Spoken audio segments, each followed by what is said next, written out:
नमस्कार, बहुत बहुत स्वागत है आपका। NSC9 न्यूज देख रहे हैं आप। मैं हूं आपके साथ नया और इसी के साथ करते हैं बुलेटिन का आगाज। पीएम नरेंद्र मोदी ने बांग्लादेश के पूर्व पीएम और BNP की शिफ बेगम खालिदा जिया के निधन पर गहरा दुख व्यक्त किया।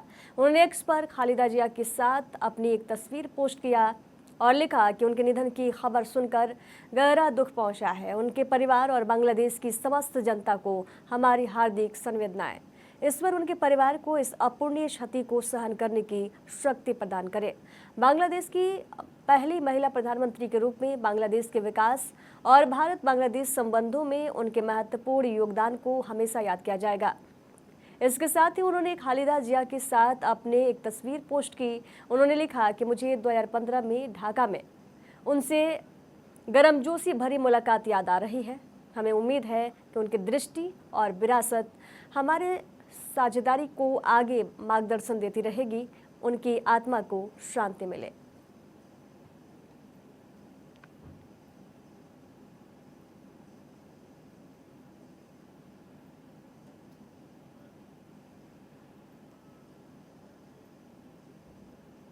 कोलकाता में केंद्रीय गृह मंत्री अमित शाह ने एक प्रेस कॉन्फ्रेंस को संबोधित किया। उन्होंने कहा कि ये बंगाल के लिए आज से शुरू होकर अप्रैल तक का एक अहम समय है, क्योंकि तब राज्य में विधानसभा चुनाव होंगे। बंगाल में तृणमूल कांग्रेस सरकार के पिछले 15 सालों में राज्य ने घुसपैठ के कारण अपने नागरिकों में डर, भ्रष्टाचार, कुशासन और चिंता देखी है।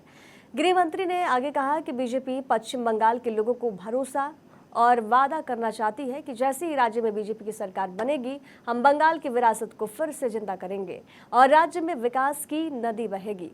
हम गरीबों की भलाई को भी प्राथमिकता देंगे। हम एक नेशनल ग्रिड बनाएंगे जो घुसपैठ को रोकेगा। पश्चिम बंगाल में ममता सरकार घुसपैठ को रोक नहीं पा रही है। अगर राज्य में भाजपा सरकार बनी तो यहाँ परिंदा पर भी नहीं मार पाएगा।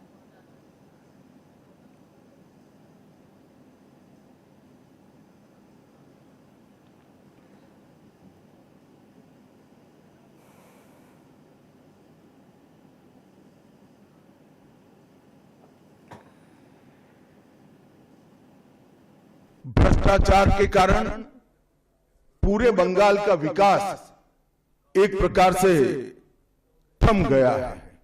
मोदी जी की सारी लाभकारी योजनाएं जो पूरे देश में गरीबी का उन्मूलन कर रही है, यहां पर टोल सिंडिकेट के भेंट चढ़ चुकी हैं और हर योजना डेड एंड पर पहुंच चुकी है। 14 सालों से भय और भ्रष्टाचार ये बंगाल का पहचान बना हुआ है। बीजेपी सरकार का संकल्प 15 अप्रैल 2026 के बाद जब भाजपा सरकार बनेगी, बंग गौरव, बंग संस्कृति, उसके पुनर्जागरण की हम फिर से शुरुआत करेंगे। और विवेकानंद जी, बंकिम बाबू और गुरुवर टैगोर और श्यामा प्रसाद मुखर्जी के स्वप्न का बंगाल बनाने का हम फिर से एक बार प्रयास करेंगे। और आज मैं फिर से एक बार कहना चाहता हूं, भारतीय जनता पार्टी के लिए ये बंग भूमि बहुत पवित्र और बहुत मायने रखने वाली है, क्योंकि हमारी स्थापना, भारतीय जनता पार्टी की स्थापना, भारतीय जनसंघ की स्थापना यही बंग भूमि के बड़े नेता श्यामा प्रसाद मुखर्जी ने की है। भारतीय जनता पार्टी की स्थापना से स्वामी विवेकानंद और बंकिम चंद्र चट्टोपाध्याय, इनका अनुकरण भारतीय जनता पार्टी ने अपने सभी सिद्धांत। इधर केंद्रीय कृषि मंत्री शिवराज सिंह चौहान ने विकसित भारत जी राम जी योजना को लेकर कहा कि लोकसभा में इस बिल पर 8 घंटे से अधिक बहस हुई। उन्होंने बताया कि उन्होंने प्रत्येक सांसद के सुझाव नोट दिए, लेकिन विपक्षी पार्टियों ने उनका जवाब सुनने की अनुमति नहीं दी और केवल हंगामा किया गया। शिवराज ने कहा कि संसद की मर्यादाओं की धज्जियां उड़ाने की कोशिश हुई है, फिर भी उन्होंने दृढ़ता के साथ अपनी बात रखी। उन्होंने पंजाब विधानसभा में होने वाले 1 दिवसीय सत्र का जिक्र किया। कहा कि वहां एजेंडे में संसद द्वारा पारित कानून के खिलाफ प्रस्ताव लाया गया है। केंद्रीय मंत्री ने स्पष्ट किया कि संसद में बनाए गए कानून के खिलाफ विधानसभा में प्रस्तावित पारित करना संघीय ढांचे की मूल भावना के खिलाफ है।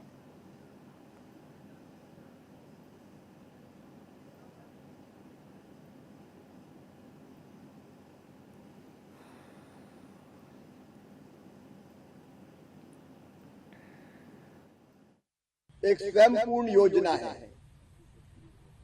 संसद में मैंने दोनों सदनों में इस पे 8 लोकसभा में 8 घंटे से ज्यादा बहस हुई। मैं 1:30 बजे रात तक बैठ के एक एक सांसद के सुझाव को या उन्होंने जो कहा उसको नोट करता रहा, लेकिन प्रतिपक्ष कि हमारे मित्र चाहे कांग्रेस हो या बाकी प्रतिपक्षी पार्टियां, मैंने पहले ही कहा था कि मैं आप सबको सुन रहा हूं, मेरा जवाब जरूर सुनना, लेकिन उन्होंने जवाब सुना नहीं, केवल हो हल्ला मचाया। कोशिश की गई कि मैं अपनी बात ना कह सकूं, संसद की मर्यादाओं की धज्जी उड़ाई गई, लेकिन फिर भी मैंने दृढ़ता के साथ अपनी बात रखी। सच यह है कि यह योजना मजदूर के लिए भी बहुत उपयोगी है, विकास के लिए वरदान सिद्ध होगी, गांव के विकास के लिए, और उसके साथ साथ इसमें कृषि को भी ध्यान में रखा गया है। लेकिन आज आश्चर्य, पंजाब में विधानसभा का एक दिन का सत्र हो रहा है और उसमें एजेंडे भी ये शामिल है कि संसद द्वारा पारित इस कानून के खिलाफ बात की जाएगी। कोई प्रस्ताव पारित करने की बात है। अब संसद में अगर कोई कानून बना है, विधानसभा में उसके खिलाफ प्रस्ताव पारित करना, यह हमारे फेडरल स्ट्रक्चर, संघीय ढांचे की मूल भावना के और स्पिरिट के खिलाफ। राज्य की विधानसभा कोई अधिनियम बनाए तो जिला पंचायत और जनपद पंचायत और ग्राम पंचायत उसका प्रस्ताव पारित करके विरोध करिए, उचित होगा। संसद द्वारा पारित कानून उसको मानने के लिए सारे राज्य हो, केंद्र हो। इधर वनवासी कल्याण केंद्र की ओर से बोकारो में प्रांतीय जनजातीय खेलकूद प्रतियोगिता का उद्घाटन केंद्रीय इस्पात राज्य मंत्री भूपति श्रीनिवास वर्मा ने किया। इस मौके पर उन्होंने कहा कि खेल से देश को सही नेतृत्व और बेहतर भविष्य मिलेगा और ट्राइबल क्षेत्र के बच्चे अवसर पाकर राष्ट्रीय स्तर पर अपने को साबित कर पाएंगे। उन्होंने खेल के साथ साथ केंद्र सरकार द्वारा पढ़ाई और उन क्षेत्रों में किए जा रहे काम के बारे में भी जानकारी दी। इसके साथ ही उन्होंने खेलकूद को जीवन का एक महत्वपूर्ण हिस्सा बताया।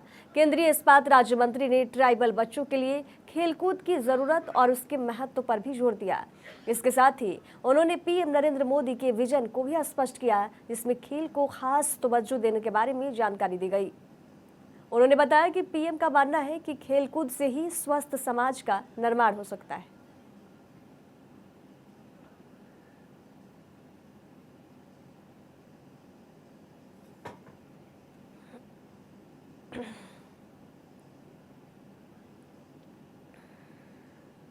निश्चित तौर पर है कि ये आदिवासी समाज खास करके झारखंड प्रदेश में धर्मांतरण का ये बहुत ज्यादा सिलसिला चला है। और ये आप देखिए संथाल क्षेत्र में देखिए पाकुड़ जाइए, आपका गोड्डा जाइए, आपका मिहिजाम जाइए, जामताड़ा जाइए, उस क्षेत्र में लगातार ये धर्मांतर का ये सिलसिला बढ़ा हुआ है। बहुत जल्द इसको कंट्रोल किया जाएगा और इसे धर्मांतरण करने वाले लोग, जो असामाजिक तत्व के लोग, जो बांग्लादेश से आकर या पाकिस्तान से आकर, जो भी दूसरे स्टेट से आकर इस तरह से कर रहा है, उनको भी भगाया जाएगा। बहुत जल्द समय आपको देखने को मिलेगा। आपके लोकसभा में भी हो रहा है, चास में भी कई मामले बहुत जगह हो रहा है। देखिए, जब तक हम लोगों को सूचना नहीं मिलती तब तक हम लोग वहां पे जाकर उसका कोई कार्रवाई नहीं करते, मगर हम लोग को सूचना मिलने के बाद हमारे भारतीय जनता पार्टी के एक एक कार्यकर्ता उस पर तत्परता के साथ खड़ा है। अपने हिंदू सनातन मुख्यमंत्री भजनलाल शर्मा की अध्यक्षता में आज शाम 4 बजे मुख्यमंत्री आवास पर राज्य मंत्रिमंडल की बैठक आयोजित की जाएगी। इस बैठक में कई महत्वपूर्ण नीतिगत फैसलों पर मुहर लगने की उम्मीद जताई जा रही है। कैबिनेट बैठक में निकाय और पंचायत चुनाव से जुड़े अहम मुद्दों पर भी चर्चा हो सकती है। विशेष रूप से 2 से अधिक संतान वाले नागरिकों के चुनाव लड़ने पर लगी रोक हटाने को लेकर विचार किया जा सकता है। इसके अलावा राज्य की युवा नीति के अनुमोदन का प्रस्ताव भी बैठक में आ सकता है। बैठक में सौर ऊर्जा परियोजनाओं के लिए भूमि आवंटन से जुड़े नीतिगत फैसलों पर भी सहमति बनने की संभावना है। साथ ही सेवा संशोधन नियमों को लेकर भी मंत्रियों के बीच चर्चा हो सकती है।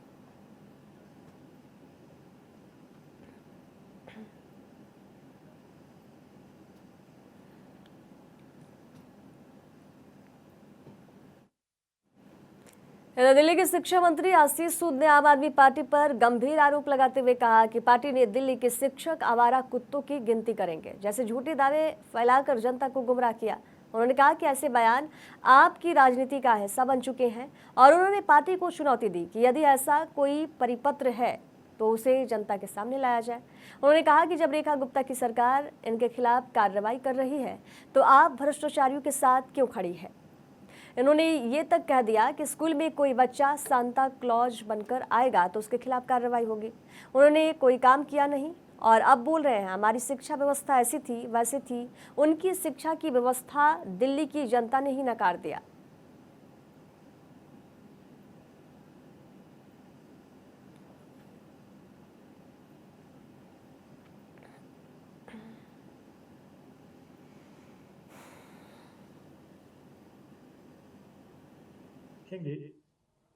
आप सबने देखा कल पूरा दिन अपनी हार को आज तक 10 महीने बाद भी न पचाने के कारण अपनी पूरी राजनीतिक जमीन खो चुकने के बाद स्वघोषित बेरोजगार नेता और आम आदमी पार्टी के तथाकथित राष्ट्रीय नेता भी दिल्ली में दुष्प्रचार करते हुए दिल्ली के सामाजिक ताने बाने को खराब करने, दिल्ली में गलत वातावरण बने, इसके लिए दिन भर ट्वीट करते रहे। दिन भर एक ट्वीट चलाया गया, सोशल मीडिया पे एक कैंपेन चलाया गया कि दिल्ली के शिक्षक करेंगे कुत्तों की गिनती, आवारा कुत्तों की गिनती। इस प्रकार का झूठ आम आदमी पार्टी लगातार, इसमें आम आदमी पार्टी के दिल्ली के नेता, दिल्ली से राज्यसभा के सदस्य संजय सिंह सरीखे लोग भी इस झूठ को फैलाने में लगातार लगे रहे। इन लोगों की पूरी राजनीति इसी पर टिकी हुई है। 10 महीने में आम आदमी पार्टी कोई 500,000 लोगों को लेकर जमीन पर प्रदर्शन तो कर नहीं पाई, इसलिए सोशल मीडिया पर अट्रैक्शन और ट्रैक्शन लेने के लिए रोज किसी ना किसी प्रकार का झूठ बोलते हैं। कल झूठ बोला गया कि कुत्तों की गिनती के लिए टीचर्स को लगाया गया है। मैं चुनौती देता हूं आम आदमी पार्टी को, ऐसा कोई सर्कुलर हो तो तुरंत आम आदमी पार्टी उसको पब्लिक के सामने लाए। केवल झूठ बोलना और भाग जाना, ये उनकी राजनीतिक जमीन वापस नहीं। इधर कांग्रेस के नेता अधीर रंजन चौधरी ने मंगलवार को दिल्ली में प्रधानमंत्री नरेंद्र मोदी से मुलाकात की। गृह मंत्री अमित शाह के बंगाल दौरे के बीच इस मुलाकात को बेहद अहम माना जा रहा है। पीएम मोदी के साथ मुलाकात को लेकर अधीर रंजन चौधरी ने कहा कि ये सामान्य मुलाकात थी और उन्होंने बंगाल के मजदूरों के साथ हो रहे अत्याचार को लेकर पीएम से बात की है। उन्होंने ये भी कहा कि हमारे बंगाल के प्रवासी मजदूर पूरे देश में हैं। देश के कई सूबे हैं जहां उन पर अत्याचार हो रहे हैं, अमानवीय तरीके से उनके साथ बर्ताव किया जा रहा है। ओडिशा में कुछ दिन पहले हमारे एक मजदूर की पीट कर हत्या कर दी गई। मैंने पत्र लिखकर सारी जानकारी पीएम को दी है।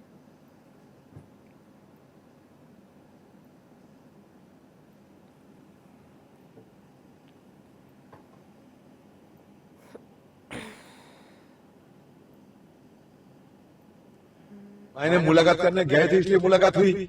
मैंने पहले अपॉइंटमेंट मांगे थे और अपॉइंटमेंट के मुताबिक मैं मुलाकात की। और मुलाकात करने की वजह यह है कि हमारे बंगाल के प्रवासी मजदूरों सारे हिंदुस्तान में फैले हुए हैं और हिंदुस्तान के बहुत सारे सूबे हैं जहां उन लोगों पे काफी अत्याचार हो रहे हैं, अमानविक तरीके से उनसे बर्ताव किया जा रहे हैं। और यही नहीं, आप उड़ीसा में कुछ दिन पहले हमारे डिस्ट्रिक्ट मुर्शिदाबाद की एक प्रवासी मजदूर जुएल शेख, उनको पीट पीट कर मौत की घाट उतारे गए हैं, और वो भी उड़ीसा की संबलपुर डिस्ट्रिक्ट में। तो मैंने पत्र लिखकर और सारे ये जो घटना घट रही है बंगाल के प्रवासी मजदूरों के साथ, इन सारे ब्यौरा उनको सौंपे हैं और कहा कि बीजेपी रूल स्टेट में, आप ये पढ़ लीजिएगा, बीजेपी रूल स्टेट में ये प्रवासी मजदूरों को इस तरह की बेरहमी से अत्याचार किए जा रहे हैं, आप इसको रोकथाम। हनुमानगढ़ में राजस्थान अन्य पिछड़ा वर्ग आयोग के अध्यक्ष न्यायाधीश मदन लाल भाटी ने एक जन संवाद कार्यक्रम आयोजित किया। ये कार्यक्रम कलेक्ट्रेट सभागार में आयोजित हुआ, जिसका उद्देश्य नगरीय निकायों और पंचायती राज संस्थाओं में ओबीसी वर्ग के राजनीतिक प्रतिनिधित्व पर चर्चा करना था।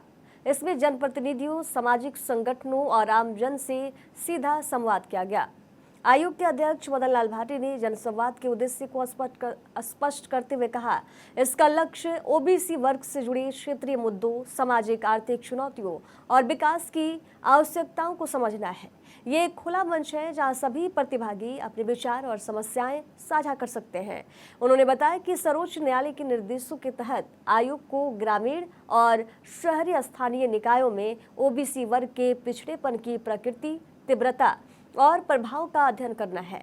इसी अध्ययन के आधार पर पंचायती राज और नगरीय निकाय चुनाव में ओबीसी आरक्षण के संबंध में सिफारिशें प्रस्तुत की जाएंगी।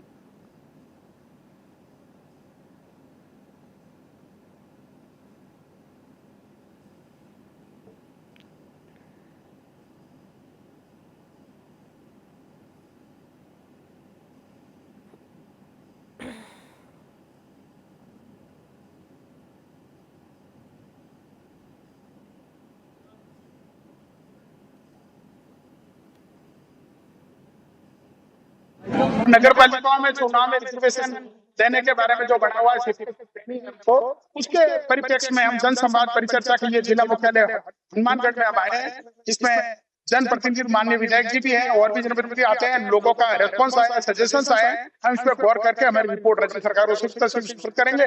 उसके बाद में गवर्नमेंट चुनाव कराएगी पंचायतों के नगर पालिका। लोगों ने हमको दिए कि इनका यह कहना कि नगरीय जो जिनका रिप्रेजेंटेशन है ओबीसी में है वो, परंतु उन्हें फायदा। कांग्रेस महासचिव और सांसद प्रियंका गांधी वाड्रा के घर जल्द ही शहनाई बजने वाली है। आपको बता दें, प्रियंका गांधी और उद्योगपति रॉबर्ट वाड्रा के बेटे रेहान वाड्रा जल्द ही शादी के बंधन में बंधने जा रहे हैं। सूत्रों से मिली जानकारी के अनुसार हाल ही में रेहान की अबीबा बेग के साथ सगाई हुई। सूत्रों के अनुसार अबीबा बेग और उनका परिवार दिल्ली का रहने वाला है। फिलहाल रेहान और अबीबा की शादी की तारीख को लेकर अभी आधिकारिक जानकारी सामने नहीं आई है। बता दें कि अबीबा बेग भी एक फोटोग्राफर हैं।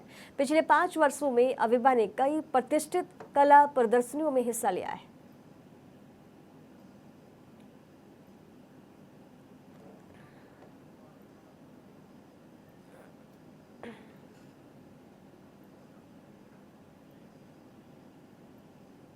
इधर हमीरपुर जिले के भोरंज उपमंडल में 28 दिसंबर की देर रात एक व्यक्ति पर उसके ही गांव के आरोपी ने घर में घुसकर तेजधार हथियार से जानलेवा हमला कर दिया। इस हमले में पीड़ित गंभीर रूप से घायल हो गया। घटना के दौरान पीड़ित कुलवीर सिंह की चीख पुकार सुनकर आसपास के ग्रामीण मौके पर पहुंचे और साहस दिखाते हुए आरोपी से हथियार छीन लिया। इस कार्रवाई से पीड़ित की जान बचाई जा सकी। ग्रामीणों ने तुरंत आपातकालीन सेवा 112 को सूचना दी, जिससे बड़ा हादसा टल गया। कुलवीर सिंह राजकीय वरिष्ठ माध्यमिक पाठशाला दरबार में वरिष्ठ सहायक के पद पर कार्यरत हैं। घटना के बाद शिक्षा विभाग और स्थानीय लोगों में गहरा आक्रोश है और आरोपियों के खिलाफ सख्त कार्रवाई की मांग उठाई जा रही है।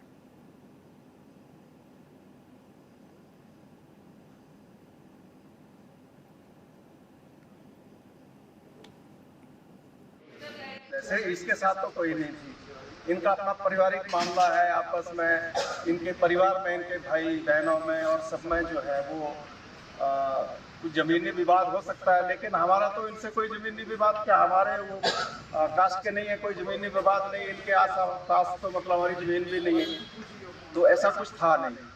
तो ये आपस का इनका वो है। इधर यूपी के हमीरपुर जिले के बड़सर विधानसभा क्षेत्र के दांदरू गांव के ग्रामीणों ने उपायुक्त से गांव के लिए संपर्क मार्ग बनाने की मांग की है। ग्रामीणों ने बताया है कि दांदरू से मानखाड़ तक शमशान घाट तक कोई संपर्क मार्ग न होने के कारण शव को शमशान घाट ले जाने और रोगियों का इलाज कराने में उन्हें कई तरह का दिक्कतों का सामना करना पड़ रहा है। प्रतिनिधिमंडल ने कहा कि मानखाड़ और दांदरू के बीच रहने वाले ग्रामीण लंबे समय से सड़क सुविधा से वंचित हैं।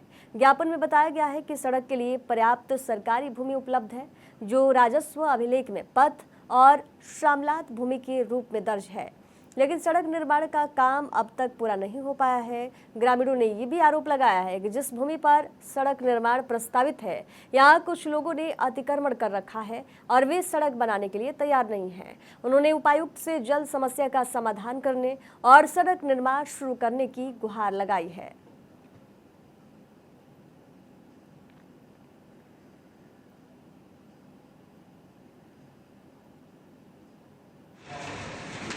हमारे भी कोई रास्ता नहीं है और आने जाने के लिए कोई सुविधा एम्बुलेंस कोई सुविधा नहीं।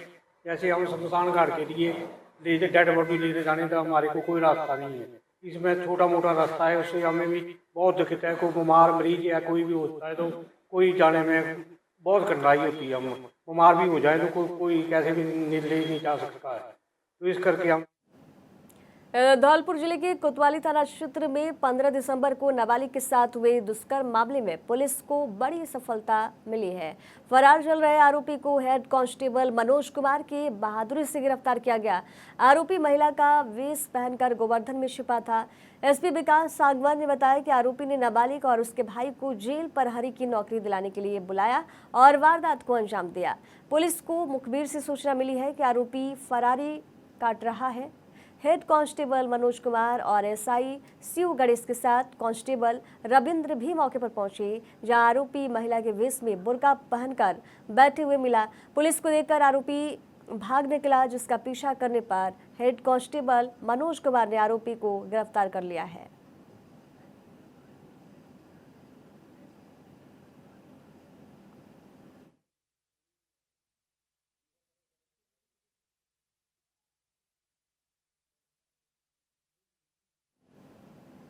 नव वर्ष के अवसर पर बाबा श्याम के दरबार में श्रद्धालुओं की भारी भीड़ देखते हुए प्रशासन और मंदिर कमेटी ने मुख्य मेले की तर्ज पर व्यापक इंतजाम किए हैं। एकादशी, द्वादशी और नव वर्ष के 3 दिवसीय आयोजन को लेकर सुरक्षा, यातायात, दर्शन व्यवस्था और साफ सफाई की तैयारियों को अंतिम रूप दिया गया है। मंगलवार को एकादशी, बुधवार को द्वादशी और गुरुवार को नव वर्ष के अवसर पर लगातार 72 घंटे तक खाटू श्याम मंदिर के पट खुले रहेंगे। इस दौरान वीआईपी दर्शन पूर्ण रूप से बंद रहेंगे ताकि आम श्रद्धालुओं को सुगम और सुरक्षित दर्शन मिल सके।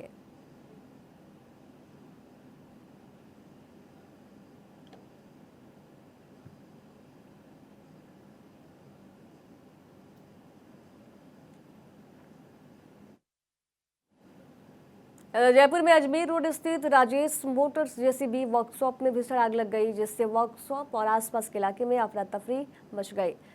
इसके पास डीमार्ट और धराव स्कूल भी है, जबकि कुछ ही दूरी पर 3 पेट्रोल पंप भी स्थित है। सुरक्षा के मद्देनजर अजमेर रोड पर 1 लेन के वाहनों को रोक दिया गया और पास के पेट्रोल पंप को भी बंद करवा दिया गया। घटना के समय वर्कशॉप परिसर में 80 अधिकारी और कर्मचारी मौजूद थे। आग लगते ही लोग बाहर भागकर अपनी जान बचाने में सफल रहे। सिविल डिफेंस की टीम ने 12 लोगों का रेस्क्यू किया है। वर्कशॉप में रखा furniture, tyres, document, 5000 litre chemical, grease, तेल, कुछ जेसीबी मशीन और पार्ट्स जलकर राख हो गए हैं। आग इतनी भीषण थी कि 5 किलोमीटर दूर से धुएं के गुबार दिखाई दे रहे थे। पुलिस की सूचना पर फायर ब्रिगेड की 15 गाड़ियों ने करीब 2 घंटे की मशक्कत के बाद आग पर काबू पा लिया।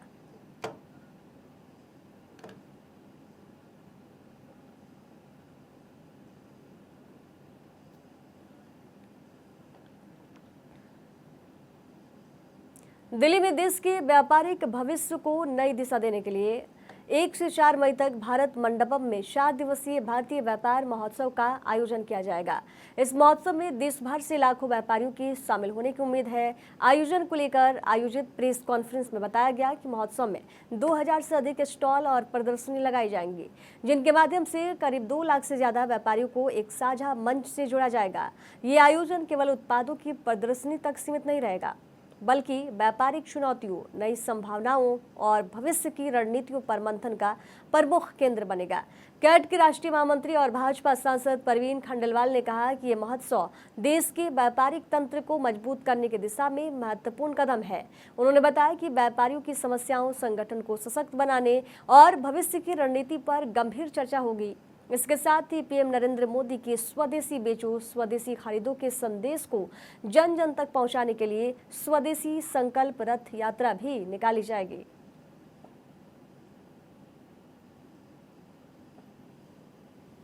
इसका नाम भी व्योमिका रखा गया है और वीमेंस पर फोकस किया गया है, तो इसमें क्या कुछ? देखिए, इसका मुख्य नाम भारतीय व्यापार महोत्सव है।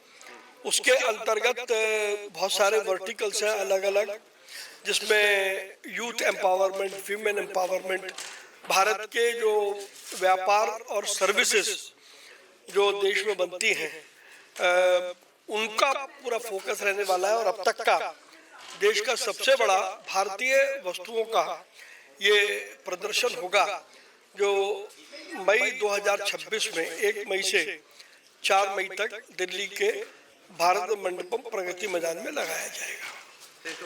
उद्देश्य केवल भारत के व्यापार और लघु उद्योग की स्वदेशी ताकत को प्रदर्शित करना है। व्यापार के नए अवसर कौन कौन से डेवलप हो रहे हैं, लोगों को उसके बारे में बताना है।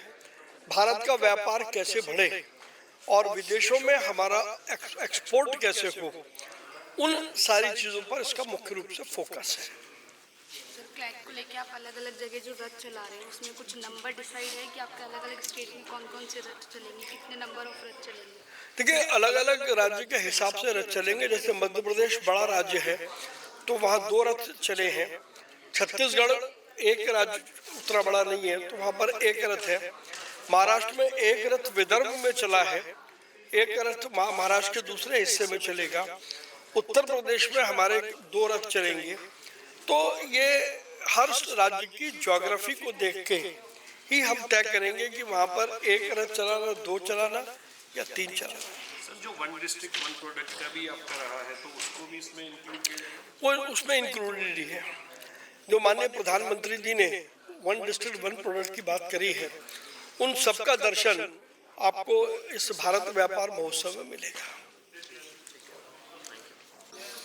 होने जा रहा है व्यापारियों का, इसको लेकर क्या कुछ कहेंगे? इसको लेकर जैसा कि अभी प्रवीण खंडेलवाल जी जो हमारे कैट के ऑल इंडिया जनरल सेक्रेटरी हैं, उन्होंने बहुत ही अच्छा पावर पॉइंट प्रेजेंटेशन दिलाया और उसमें एक एक चीज़ की डिटेलिंग में बताया कि किस तरीके से ये एक तरह से शो ऑर्गेनाइज किया जा रहा है। ये मेला नहीं है और ये B2B शो होगा और हिंदुस्तान में जो भी प्रोडक्ट बनाए जा रहे हैं उसकी और ज़्यादा से ज़्यादा अच्छी मार्केटिंग और लोगों तक ये मैसेज जाए कि भाई स्वदेशी बनी हुई ही वस्तुओं का इस्तेमाल करना है। तो ये बहुत ही अच्छी पहल है और भारत मंडपम जैसे जो मोदी जी का ड्रीम प्रोजेक्ट है और वो उसके लिए बहुत मेहनत करा रहे हैं, पूरे हिंदुस्तान में भी बना रहे हैं डिफरेंट स्टेट के अंदर। उसका मकसद यही है कि हमारे हिंदुस्तान में बनी हुई स्वदेशी वस्तुओं का इस्तेमाल भी करें और उनको एक्सपोर्ट भी करें।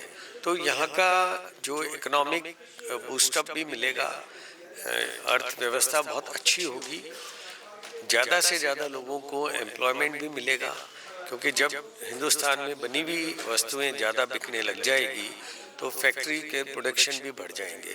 जब प्रोडक्शन बढ़ाएंगे लोग तो उनको मेन पावर्स की भी ज़रूरत पड़ेगी। और जिस तरीके से ये शो ऑर्गेनाइज हो रहा है तो इसमें लगभग बता रहे थे कि 1 लाख स्क्वायर मीटर के अंदर ये शो ऑर्गेनाइज कर रहे हैं। 2000 स्टॉल्स इसके अंदर होंगी और लगभग कम से कम 2 लाख लोग इसको विजिट करेंगे पूरे हिंदुस्तान से। और इसमें ये भी प्लान किया है कि विदेशों से भी लगभग 50 कंट्री से भी वहाँ के डेलीगेशंस को बुलाया जाएगा। जब वो आके यहाँ देखेंगे और जो उनके मतलब की चीज़ें होगी वो हिंदुस्तान में बनी हुई चीज़ें वो अपनी कंट्री के अंदर इंपोर्ट भी करेंगे। तो ये बहुत अच्छी पहल है और इसीलिए कहा जाता है कि देश 5 ट्रिलियन इकोनॉमी को बनने जा रहा है और 2047 का विकसित भारत जैसा जो मोदी जी बताते हैं, ये कोई बहुत दूर नहीं है। ये चीज़ें जिस तरीके से हमारे देश के प्रधानमंत्री काम कर रहे हैं और अपनी टीम से काम करवा रहे हैं, तो बहुत जल्दी हम हमारे देश को बहुत समृद्ध, बहुत खुशहाल और आने वाले टाइम में ऐसा लगता है कि एम्प्लॉयमेंट।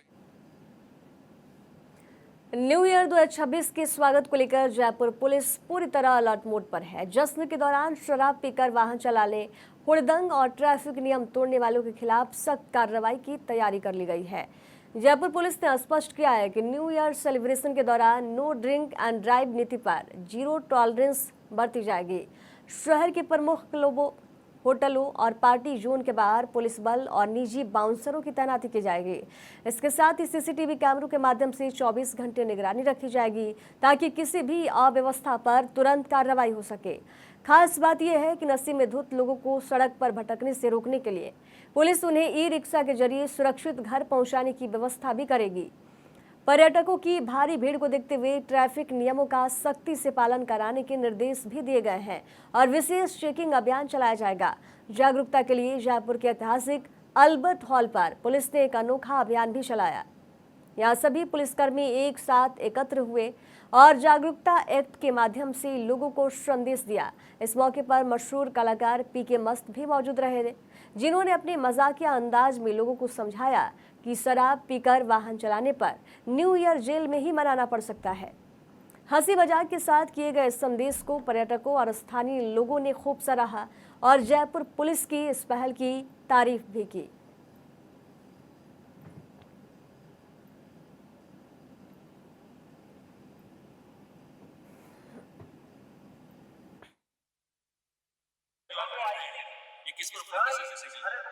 ये नए साल के अवसर पर जो आमजन ड्रिंक एंड ड्राइव मिक्स न करें, कि ड्रिंक एंड ड्राइव से एक्सीडेंट होते हैं, घायल होते हैं, खुद को भी चोट पहुंचती है, दूसरों को भी सामने वाले को चोट पहुंचती है। ड्रिंक एंड ड्राइव मिक्स इस संदेश के लिए तो ट्रैफिक पुलिस इस पर एड शूट करती है। जी हाँ, ट्रैफिक पुलिस का एड शूट करती है। इसमें जो ड्रिंक एंड ड्राइव की बात हो रही है, सर क्या ऐसा प्रोविजन है आप यही ना उस दिन क्या उधर से भी, क्योंकि ये सांप निकलने के बाद में लकीर पीटने वाली बात नहीं होगी। ऐसा है ड्रिंक एंड ड्राइव के लिए हम पुलिस, ट्रैफिक पुलिस यही कह सकती है, संदेश दे सकती है और सुझाव दे सकती है कि भाई